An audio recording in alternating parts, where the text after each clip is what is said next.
झारखंड के राज्यपाल रमेश बैस के एक बयान के बाद राज्य में एक बार फिर से सियासी भूचाल और हलचल तेज हो गई है।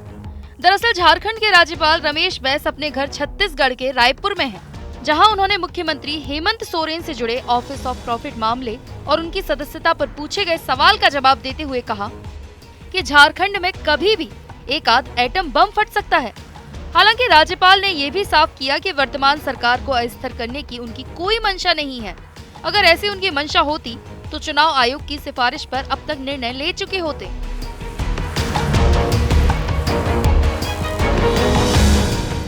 बातचीत में रमेश बैस ने कहा कि पद संभालने के बाद उन्हें मुख्यमंत्री हेमंत सोरेन से संबंधित शिकायत मिली थी, जो चुनाव से संबंधित थी।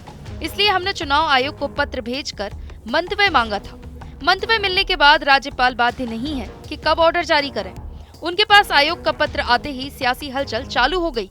आपको बता दें कि दरअसल मामला मुख्यमंत्री हेमंत सोरेन पर रांची के अनगढ़ा क्षेत्र में अपने नाम खनन लीज लेने की शिकायत भाजपा के राष्ट्रीय उपाध्यक्ष एवं राज्य के पूर्व मुख्यमंत्री रघुवर दास ने राज्यपाल रमेश बैस से शिकायत कर हेमंत सोरेन की विधानसभा सदस्यता रद्द करने की मांग की थी, जिस मामले में 25 अगस्त को ही चुनाव आयोग ने अपना मंतव्य राजभवन को सौंप दिया था। इसके बाद संवैधानिक पर रक्षा करते हुए राज्यपाल ने चुनाव आयोग से सेकंड ओपिनियन मांगा।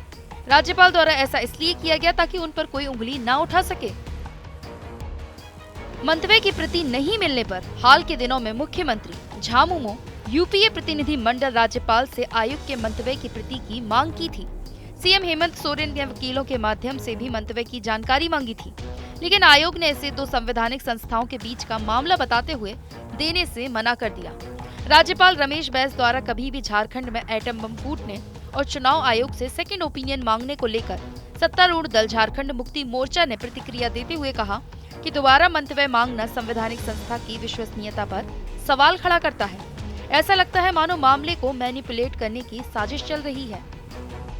देखिए, महामहिम को एटम बम फोड़ ही देना चाहिए। कम से कम एटम बम की आवाज़ तो आती, लेकिन जिस प्रकार राज्य की जनता और राज्य के अधिकारी भ्रम की स्थिति पे खामोश हैं, तो वो खामोशी खत्म हो जाती। तो हमें लगता है कि महामहिम को एटम बम हो या फुलझड़ी हो, कम से कम दीपावली के पहले अगर वो फोड़ देते, जला देते, तो कुछ बात तो बनती, क्योंकि भ्रम की स्थिति तो उत्पन्न नहीं होती, चाहे वो राज्य की जनता में हो या राज्य के अधिकारियों में हो।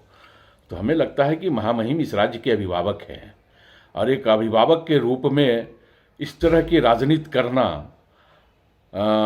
कि बम फोड़ना है, तो हमें लगता है कि यह महामहिम जैसे संवैधानिक पद की गरिमा के भी खिलाफ है। तो महामहिम राजनीति करें, लेकिन राज्य में भ्रम की स्थिति को खत्म करके राजनीति करें। वहीं झारखंड प्रदेश भाजपा के नेताओं ने कहा कि राज्यपाल का निर्णय संवैधानिक कार्य है, इस पर टिप्पणी करना उचित नहीं है। सभी राजनीतिक पार्टियों को संवैधानिक निर्णय का सम्मान करना चाहिए।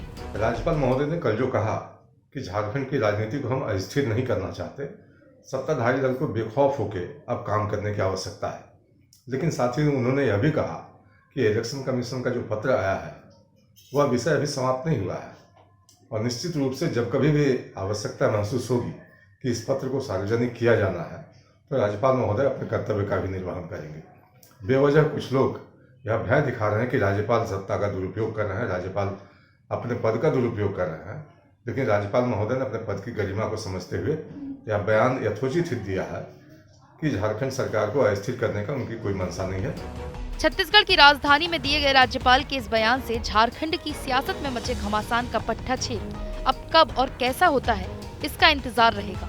लेकिन राज्यपाल के बयान से सोरेन सरकार की मुश्किलें तो जरूर बढ़ गई हैं।